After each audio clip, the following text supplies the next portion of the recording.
ఒక కథ ఎప్పుడు చెప్పాలని ఆ కథేరా నిర్ణయిస్తుంది. మోడర్న్ స్టూడియోస్ నీతో ఒక సినిమా చేయడానికి ఒప్పుకుంది. ఒప్పించా. నువ్వు ఎవరనేది ఈ ప్రపంచానికి తెలియబోతోంది. ఒక న్యూస్ వింటా, దాని తర్వాత వచ్చిన ఒక ఫోన్ కాల్, ఎవ్రీథింగ్ చేంజ్డ్. ఎవరి నుంచి?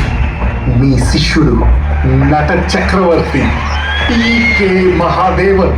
ఈ సినిమా నేను తీస్తాను, మీరు ఒక మూలం కూర్చొని చూడండి. ఈ సినిమా ఇచ్చే డబ్బు, పేరు, ఖ్యాతి నిన్ను పాడు చేసేసా. ఈ సినిమా నేను అనుకున్నట్టే నా క్లైమాక్స్ రిలీజ్ అవుతుంది. కట్టుకున్న మన బంధం దేనికి వెనకాడదు. నీతో ఒకటవుదామని వస్తాను.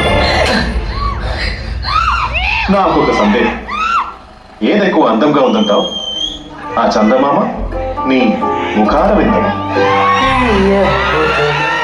బాధలు మాత్రమే కన్నీళ్లు వస్తాయని ఎవరు చెప్పారు? ఈ కన్నీళ్లు కావు. చాలా బాగా చేశారు.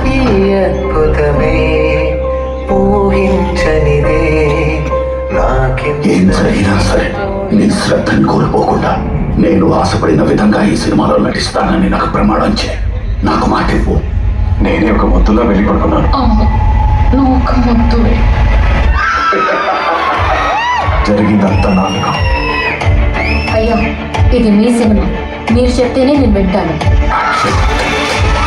ఇక నుండి ఇది మీ సినిమా సెట్ కాదు, నా పోలీస్ స్టేషన్.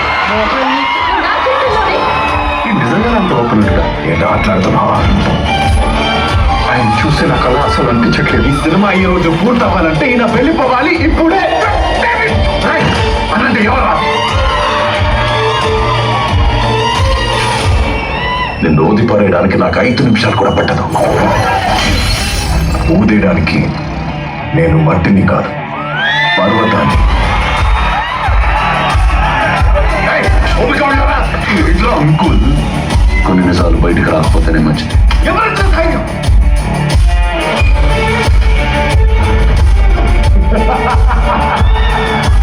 నన్ను చంపేస్తాయి, నన్ను చంపేస్తాయి, నన్ను చంపేస్తాయి, నన్ను చంపేస్తాయి.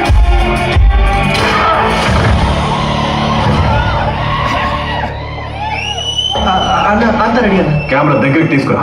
సరే సరే. నా ముఖానికి పెట్టు. Camera close.